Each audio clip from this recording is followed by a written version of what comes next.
নমস্কার বন্ধুরা, মধুমিতা কিচেনে আপনাদের সবাইকে স্বাগত। আবার চলে নতুন একটা রেসিপি নিয়ে। আজকে বানাবো পুঁটি মাছ দিয়ে একটা দারুণের সাথে রেসিপি। তার জন্য দেখো আমি এখানে পুঁটি মাছ নিয়ে নিয়েছি, আর পুঁটি মাছটাকে আমি ছাড়িয়ে ধুয়ে পরিষ্কার করে নুনটা মাখিয়ে রেখেছি। আর এখানে দেখো আমি পেঁয়াজ, টমেটো, আদা আর কাঁচা লঙ্কা কুচি নিয়েছি। আর এখানে দেখো আমি দুটো বেগুন নিয়েছি। বেগুনটাকে কেটে নেবো এইভাবে লম্বা লম্বা করে। দেখো বেগুনটাকে কেটে নেবো। আজকে বেগুন দিয়ে মাছটা দিয়ে রান্না করব। দেখো কেমনভাবে রান্না করি, আর তোমরা শেষ পর্যন্ত দেখতে থাকো, কেউ স্কিপ করবে না। এই রান্নাটা একবার হলে তোমরা ট্রাই করে দাও, খেতে কিন্তু দুর্দান্ত হয়। দেখো আমি আগে সরষেটা বেটে নিই। আর এখানে দু রকম সরষে আমি কিন্তু মিশিয়ে রেখেছি, সাদা সরষে আর কালো সরষে। চলো সেটাকে আগে জল দিয়ে আমি একটু ভালো করে বেটে নেব শিলনোড়াতে।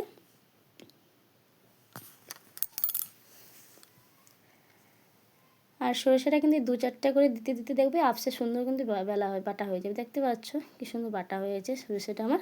যাই হোক আমি শিলনোড়াতে সরষেটা বেটে নিয়েছি, তোমরা মিক্সিতেও বেটে নিতে পারো, কোনো অসুবিধা নেই। দেখো আমার বাটা হয়ে গেছে, তুলে নেব। আমি শিলটা ধুয়ে এবার আদাটাকে বেটে নেব।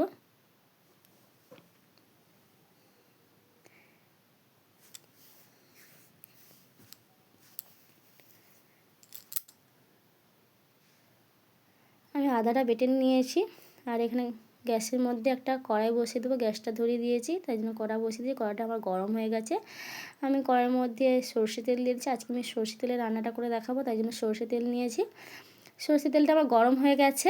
এবার মাছগুলো আমি ভাজার জন্য দিয়ে দেবো তেলের মধ্যে। আমি একটা একটা করে মাছ দিচ্ছি তেলে। একেবারে বেশি দেওয়া যাবে না, কম কম করে ভেজে নিতে হবে, তাহলে মাছটা ভালো ভাজা হবে। দেখো মাছটা আমি এইভাবে কিন্তু ভালোভাবে ভেজে নিচ্ছি। মাছটা ভাজা হয়ে গেছে, এবার তুলে নেব।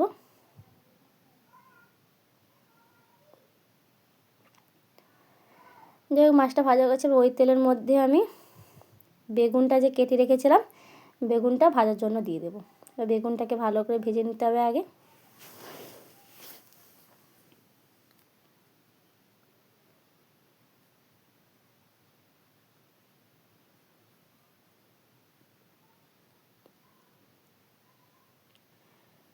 দেখো বেগুনটা আমার ভাজা হয়ে গেছে, এবার বেগুনটাকে তুলে নেব। অল্প একটু নুন দিয়ে এটাকে ভেজে নিয়েছি।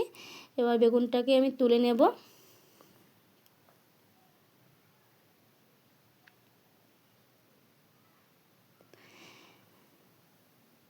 এবার ওই তেলের মধ্যে আমি কিছুটা কালো জিরে দিয়ে দেব, আর কেটে রাখা কাঁচা লঙ্কা। আজকে আমি কাঁচা লঙ্কা দিয়ে রান্নাটা করবো, তাই জন্য এখানে কাঁচা লঙ্কা এখানে বেশিটাই নিয়েছি, অনেকটা বেশি, যেমন ঝাল হবে তাই জন্য অনেকটাই নিয়েছি কাঁচা লঙ্কা দিয়ে আজকে রান্নাটা যেহেতু করবো, তাই জন্য এখানে কাঁচা লঙ্কার পরিমাণটা বেশি দিয়েছি। তোমরা যে যেমন ঝালটা খাও সেমন ব্যবহার করতেই পারো। এবার কুচনো কেটে রাখা পেঁয়াজটা দিয়ে দেবো।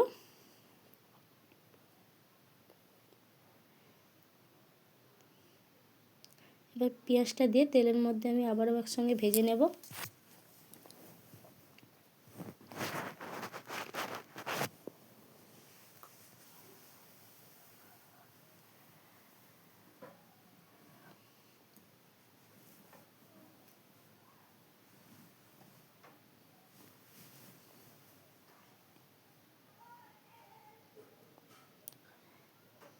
পেঁয়াজটাকে একটু ভালো করে আগে ভেজে নিতে হবে।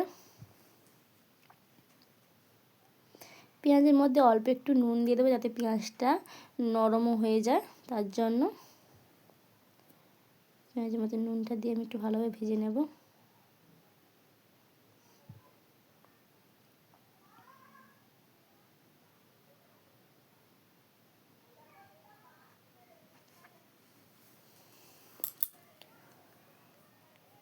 বেটে রাখা আদা বাটাটা দিয়ে দেব পেঁয়াজের সাথে, দিয়ে একটু ভালোভাবে ভেজে নেব।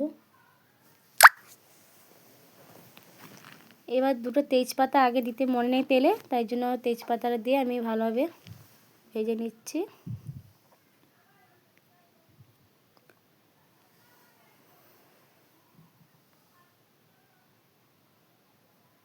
একটু পেঁয়াজটাকে একটু সব মশলাটা একটু ভালোভাবে ভাজা ভাজা করে নেব। তারপর কেটে রাখা টমেটোটা দিয়ে দেব, দিয়ে আবার একসঙ্গে মিশিয়ে নেব।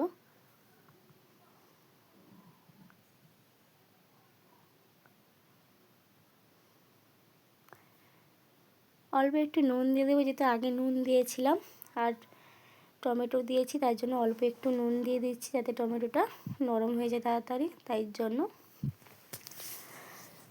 অল্প একটু নুন দিয়ে কষিয়ে নিয়েছি। এবার হলুদ গুঁড়ো দিয়ে দেবো। তোমরা এখানে লঙ্কার গুঁড়ো ব্যবহার করতে পারো, তাতে কোনো অসুবিধা নেই। আমি এটা কাঁচা লঙ্কা দিয়ে আজকে রান্নাটা করবো, তাই জন্য এখানে লঙ্কার গুঁড়ো ব্যবহার করলাম না।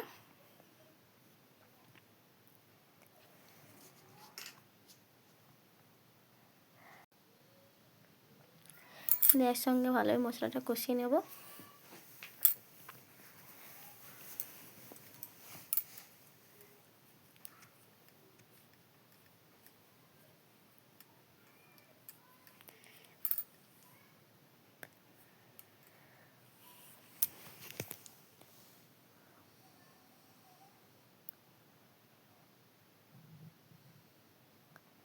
মশলাটা একটু ভালো করে সময় ধরে কষতে হবে।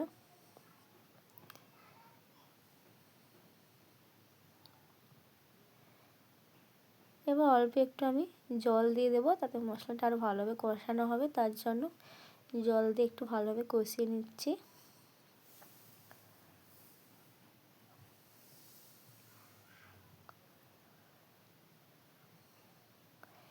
দেখো জল দিয়ে আমি একটু ঢাকা দিয়ে দেবো, যাতে মশলাটা ভালোভাবে নরম হয়ে যায় আর তাড়াতাড়ি হয়ে যায় রান্নাটা। তার জন্য দেখো ঢাকা দেওয়ার কারণে আমার জলও মরে এসেছে, দেখো, আর মশলা থেকে তেলও ছেড়ে এসেছে, দেখতেই পাচ্ছ।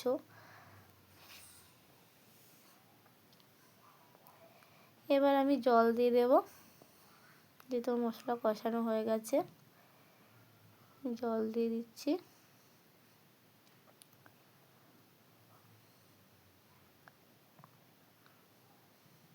জলটা দিয়ে আমি মশলার সাথে একসঙ্গে মিশিয়ে নেব।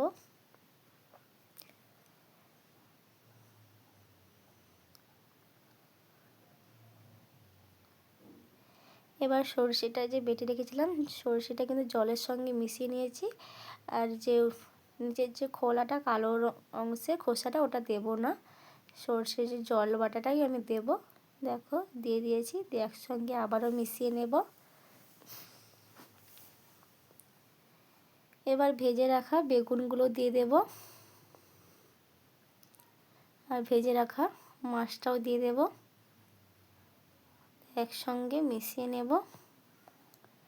আর আমার রান্নাটা তোমাদের কেমন লাগে অবশ্যই কিন্তু কমেন্ট করে জানাও। যদি ভালো লাগে লাইক সাবস্ক্রাইব করে শেয়ার করে অবশ্যই পাশে থেকো। দেখো আমার রান্নার কিন্তু ফুটে চলে এসেছে, রান্না কিন্তু হয়ে এসছে। এবার তোমাদের ঢেলে দেখাবো। আর আমার রান্নাটা কেমন হলো অবশ্যই কিন্তু তোমরা কমেন্ট করে জানাবে।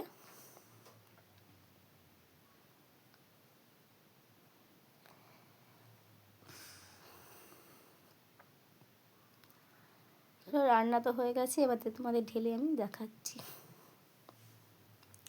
অবশ্যই একবার বাড়িতে ট্রাই করে দেখো এই রান্নাটা।